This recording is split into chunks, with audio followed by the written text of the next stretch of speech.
by no means least, Rupert Lowe. Well, Chairman, thank you very much. I mean, you've been very active today, so I think I've still got a bit left to ask. I can't tell you what a pleasure it is to hear the write-up that you were given by Yvonne and Simon in our briefing, and to hear you all appear to be so well over your brief. I'm tempted to say we should put you in a bag with most of the other public sector departments and shake you up and hope a bit of you rubs off on them, having sat around this table and listened to very different stories of less success than you appear to have achieved. I was interested, you went live in April 25, and have you had any hiccups or issues since then? Will you start and I'll come in? Yeah, we've had a few small issues, is what I'd say.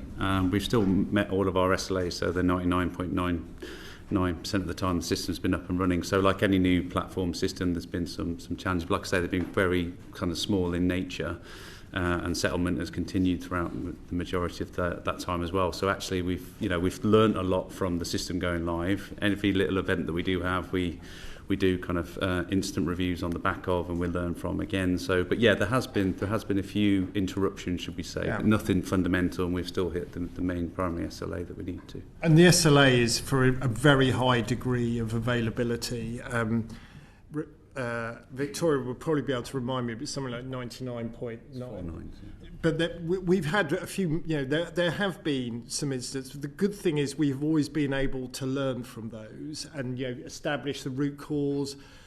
I mean, my vantage point on this is that I'm chair of the RTGS Chaps Board, which is oversees the operation of RTGS and Chaps.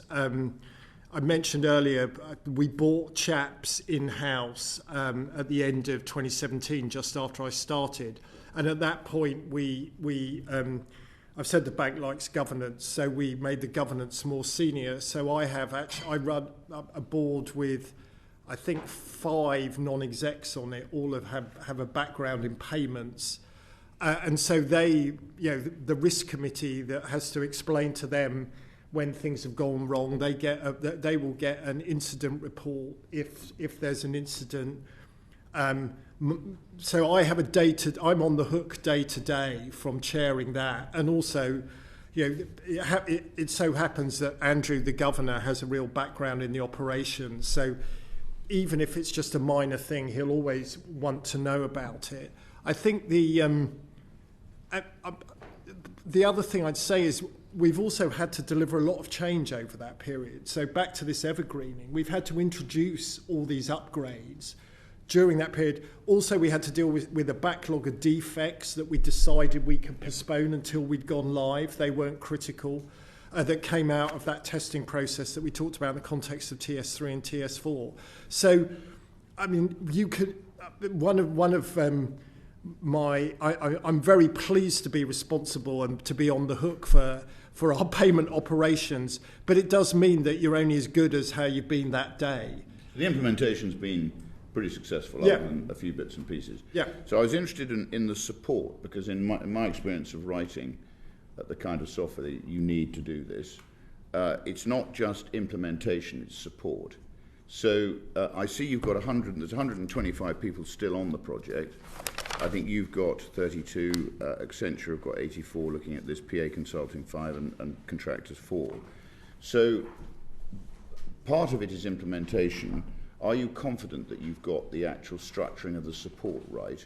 Yeah. Because in my experience, when you get involved in writing bespoke software, particularly with people like Accenture, if you're not careful, you end up running up a very big downstream bill. So my question is, have you got that covered off as far as the taxpayer is concerned? I think we have. I mean, it has contributed to why, and this is rightly, you'd expect the NAO to point out that the running costs have gone up, because, I mean, it was a key part of the contract with Accenture that they would pass everything back to us to run.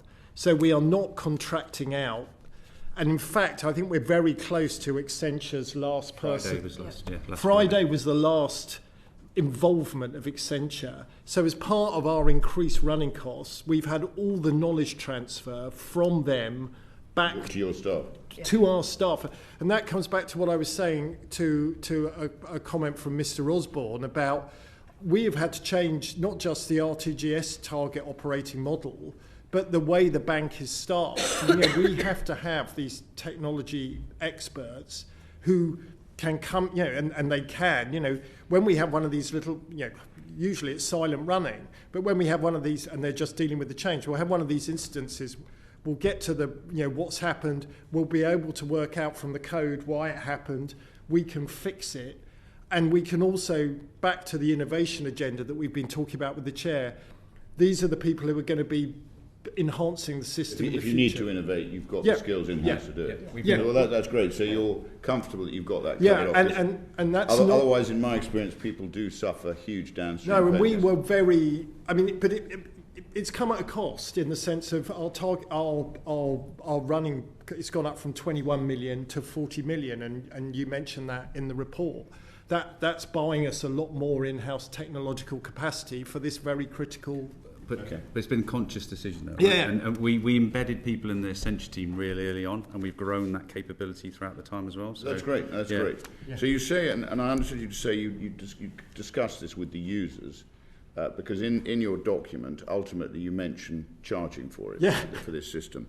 So ultimately, as you know, the banks used to be accused, and I've often done it myself, accused of getting between the wall and the wallpaper, in that it took a long time to get your money to go from A to B, and very often they were sitting on the money. So if you're going to start charging the users for this, is that the banks or is that the people who are actually making the transfers? Are the banks less able to get between the wall and the wallpaper with your new system than they were before? Victoria can give you the chapter and verse on who pays the RTGS and CHAPS levy. But it's the same people paying it now as paying it before. We've changed, as the report points out, the fee structure to allow for those who are very significant users relative to those who aren't. Everyone, though, is having to pay for the renewal of the system on a 20-year payback. We decided, we thought that was reasonable given how much of a leap forward this is. We thought it was reasonable to claw that back over 20 years. Obviously, as we increase access to the system, and that goes back to one of the 5 key priorities in the blueprint, we're going to have more and more interesting people who are using and paying. So, we've got our first omnibus account with Finality. We've got more and more non-bank payment system providers. But of course, they will then pass it on to their end customers. So, I'm not sure how it works with your analogy. Charging is transparent. Charging is transparent. Charging, and then everybody knows what they're dealing with, and then people can see what the frictional costs of making a transfer are. Because if we're trying to collectively help British industry or British commerce or British trade generally, we want a system that is transparent, that does actually serve the end user, and not just enrich the banking system, who arguably are the parasites on the back of the productive animal. So the costs to RT, they get spread between the key users. So some of the CHAPS direct participants, who we will charge the individual direct participants there. Another chunk is paid for CREST, security settlement system. Mm-hmm. Other chunks are paid for by the retail systems and Visa. So different organisations pay different chunks. For the CHAPS direct participants, they would then pass that cost on to their customers. But as Dave said, one of the things that we've been trying to do around the whole access regime is to bring in new players, and that came first of all with a policy change. So we were the first G7 central bank to enable non-bank payment service providers to have direct access to RTGS, and then as part of the renewal programme, we've been increasing the capacity for more players and also looking to streamline the onboarding process. So the idea is that will enable more of the smaller players, the non-bank payment service providers, to come to us direct. So they are taking out one of those middle banks, so to speak, and to get a bit more competition, which should ultimately enhance that sounds customers. Great. So next question. Can you commercialise this yourselves and actually turn it into something you sell to other countries or other people who might use it and defray the cost of it even more, or is that something you want to keep as proprietary? Well, yeah, we certainly wouldn't. I mean, back to the kind of original security considerations, there's no way we're going to commercialise directly the core settlement engine. That had to be built under the tightest, no one's got access to that code, what you were hearing about, even up in Accenture in Newcastle. So, however, banks central banks are pretty, I take quite a high priority the security of RTGS, but also of access to our balance sheet. What we are doing, though, is through the work we were talking about through the FSB cross-border, where we can share lessons of how our technological solution has worked with other countries, some of whom might be going down more of a wholesale digital currency route than we are, or we're all working at different speeds in that sense, and we can share, and then we can improve our accessibility through ours and stuff to break down the barriers that way. So I would argue it was that way rather than, and more generally, we typically don't think of ourselves as commercialising what we provide as a central bank. You've got Accenture bolted down from an intellectual property point of view. It's our IP. We Totally. own it. You've got that absolutely bolted down. They can go around and say, we've got a track record of delivery. Look what we did for the Bank of England, but we've got them bolted down on IP. And I've got two other questions really just from my interest. The first one was this in any way driven by the advent of central bank digital currencies? Because I know the governor is quite keen on them, as was certainly Rishi Sunak. I'm less keen on them, but was that any motivation for this development? Because you did say that the old systems actually were clunky but functional. What you've got to distinguish between is money and the rails on which money operates. I mean, and I would argue that the bank, including Andrew Bailey, the governor, we want to make sure that we have the best technological solution that ensures the singleness of money. And for me, that comes back to, the money that's either created on our balance sheet, electronic money, or notes. CBDC is one option. Retail CBDC as a different type of money, but that's very distinct from the rails that money is operating on, and that's where I would argue everything we've talked about today, how money and assets are settled.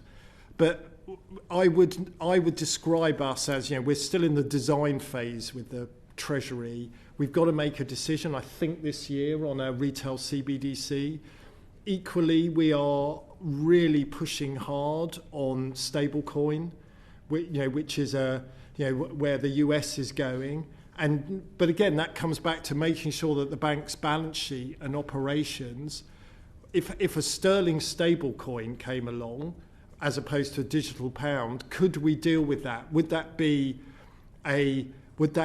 meet our standard of singleness of money, along with the commercial bank money or notes? So, and that world has got more complicated even since we introduced the thinking on the digital pound. So I think this is all very much in flux, and we are just trying to make sure that we are providing both the infrastructure and the technological platform that innovation can take place on, and let's see what form that takes. Whereas clearly when you look at the ECB, they're much more going down the retail. They've gone much further on retail CBDC, the digital euro. We're still at the design phase. And my final question, again, just reading the document and thinking about this, have you any thoughts about how the rapid development of AI is likely to affect what you're doing? Because it strikes me that the software industry is actually very much at risk from AI, which is, whereas it was probably quite inaccurate a year ago, it's still vaguely inaccurate, but probably in a year's time it's going to be very accurate. How do you see that affecting your operations? Given that Nathan is, our CIO and has got to think about how that, that part of it, how AI might, if you like, how it might impact on the labour inputs. as it were, and how coding is done. Just to reassure you, I mean, as part of the narrowly and then more generally, on RT, one thing that we get with RT is a much bigger capability to analyse data. So we've now got the capacity through the new system to ingest vast quantities of payments data that we can then look for patterns. And you can easily imagine how and other central banks have done this, that an AI application would be looking for an outlier payment that might tell you something, either that there's a problem with the payment. That could be because there was something dodgy about it, or there was something interesting about it economically. So being able to use kind of machine learning techniques analytically, it's something we need to make more progress on now that we've got. But that is one example of an analytical application. More generally across the bank, as I'm sure you're aware, we've got like every institution, we have to have an AI strategy. We're thinking about how it could impact on everything that we're doing. But do you want to say something about just from your business area? Yeah. So like Dave said, we've been really focused on the AI strategy, the policy, ethics framework, all that kind of stuff, which is in place. And we've got a lot of experiments that are going on. I think it's fair to say they break down into kind of productivity type areas, or then to Dave's point about use cases that we've got for more analytical purposes. We're already exploring on the actual platform that we've built about how our AI ops can help us, give us insight into incidents and that type of stuff. So I'd say watch this space. It's something we are working on, but then it gives us a big data set to kind of play with, basically. So we've got a lot that we could be doing here. We are exploring quite a lot at the moment already. So, but that's more of an enterprise-wide as well as specifically for RT as well. But we are thinking about how it could impact on every part of our workforce, whether that's coders, people doing policy analysis, could MPC members in future be replaced by, agents? Very definitely. Right.